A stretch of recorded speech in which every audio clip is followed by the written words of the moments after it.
Who am I? It's a question we ask ourselves at least once in our lives. It seems simple enough, but what does it even mean? Is it asking for our name, our job, our hobbies?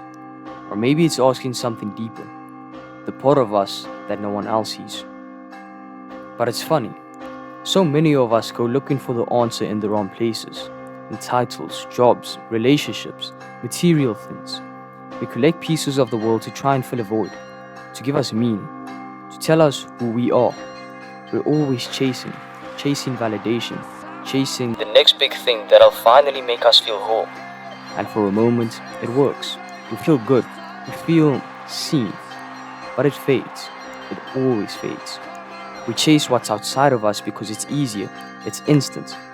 Every time we reach the next big goal or get the thing we thought we needed, we still feel empty, still feel lost.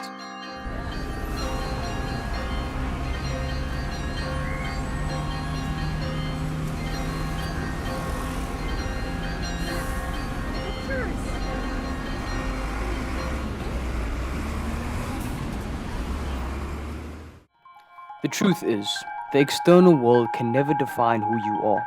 It can reflect pieces of you, sure, but the authentic version of yourself, that's something that only exists within you. To see it, to feel it, you have to stop looking out there and start looking in you, in the quiet moments, the stillness, the parts of yourself that aren't wrapped up in how others see you. That's why we don't get the answers we're looking for, because we constantly surround ourselves with the noise of the world, the opinions of others, and never tune in. We need to be still.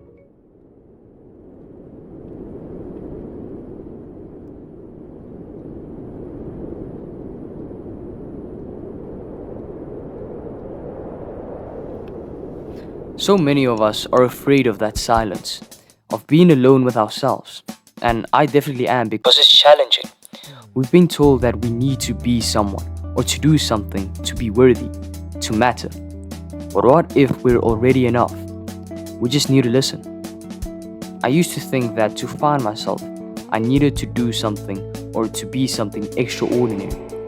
That I have to prove myself to others and show what I'm capable of. But now I realize, maybe it's not about finding myself at all.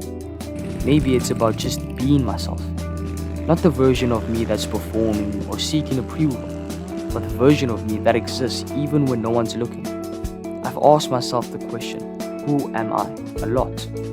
But every time I think I'm getting closer to an answer, something changes. Maybe that's the point.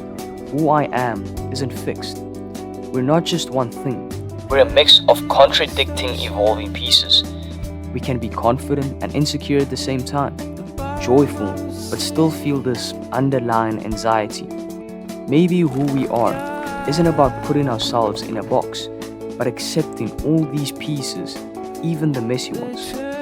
I think we sometimes put too much pressure on ourselves to know who we are, as if having a concrete identity will make everything else make sense.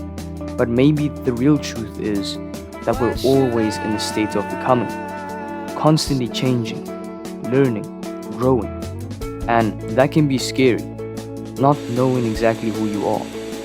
There's also freedom in it. It means we're not trapped by our past, by other people's expectations of who we should be, or even our own expectations of what we should do.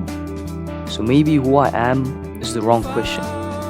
Maybe the better question is, who am I becoming? Who do I want to be? What choices will I make today that shape the person I'm becoming tomorrow? I don't think I'll ever fully know the answer to who I am, but maybe that's okay. Maybe it's less about finding a final answer and more about enjoying the journey, one step, one decision, one moment at a time. We were never lost to begin with. We were just distracted.